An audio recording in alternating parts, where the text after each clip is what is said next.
House and Senate Republicans striking a tentative deal on tax reform and tax cuts today. President Trump, well, he bought them lunch at the White House.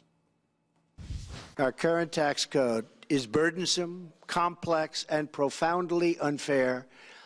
It has exported our jobs, closed our factories, and left millions of parents worried that their children might be the first generation to have less opportunity than the last. I'm here today to tell you that we will never let bad things happen with respect to the economy.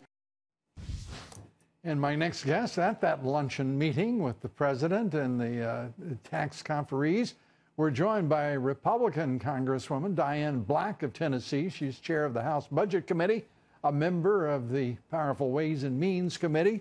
And like I said, she had a free lunch at the White House today with a very happy president. Good to see you, Congresswoman. It's great to be with you, Lou. Thank you for having me. Congratulations, and it looks like you're on the way.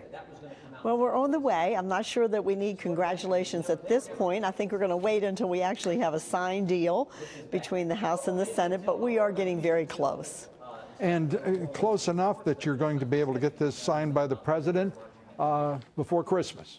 Yes, we're going to give the American people a Christmas present and allow them to keep more of their hard-earned tax dollars in their pocket.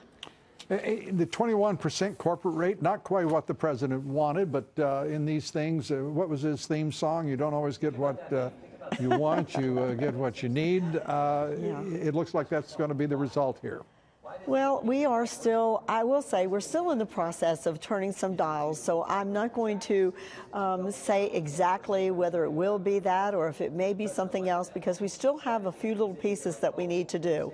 But let's just say that we're making great progress and that we do believe that we can give the House and the Senate an opportunity to be able to vote on something next week and give it to the president and, as I say, give some relief to the American people so they can keep dollars in their pocket. Look, for Tennesseans, this is great. This means additional dollars in their pocket, both on what their tax burden is and also on the amount of jobs. 18,000 new jobs in Tennessee are proposed to be created, and that means an additional almost $2,000 in people's pockets. You know what, when I think about those projections like that, I've heard them throughout my career. What I do know is that once you change direction in an economy, open it up, get rid of regulation, open up the pathways for animal spirits in a capitalist economy like ours. Free enterprise kicks in and nothing but good things happen. So I can only imagine what would happen to this economy if Republicans fail to deliver.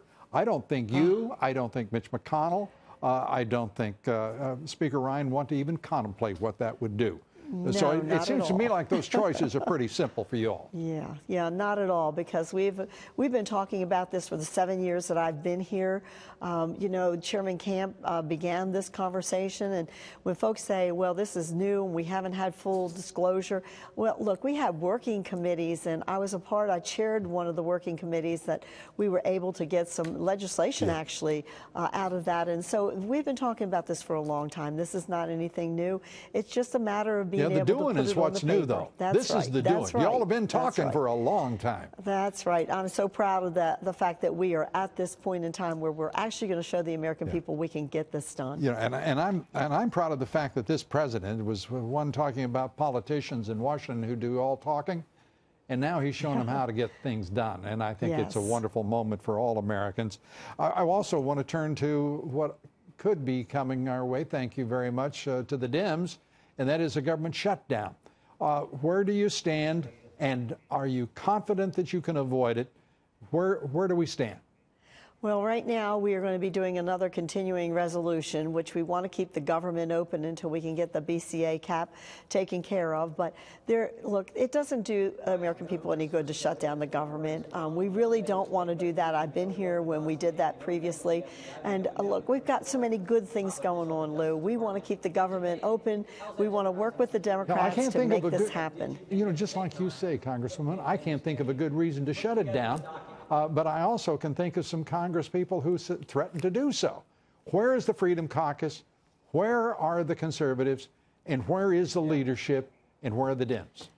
Well, I know that the Speaker is working with across the aisle and trying to get the Democrats to come where we can have an agreement on a BCA cap, and that is really important that we get that agreement, because unlike the reconciliation where we can do that simply with our own members, that's not something we can do with our own members. We do have to have the bipartisan support on getting that BCA cap done. So, look, if we had all of our members in our House vote on it, we could do it here, but you can't do it over in the Senate because you need 60 votes. So, look, we've got to work together on this one. Let Mitch McConnell worry about that part of it. Yes, we're going to let him worry about it. You all get it done.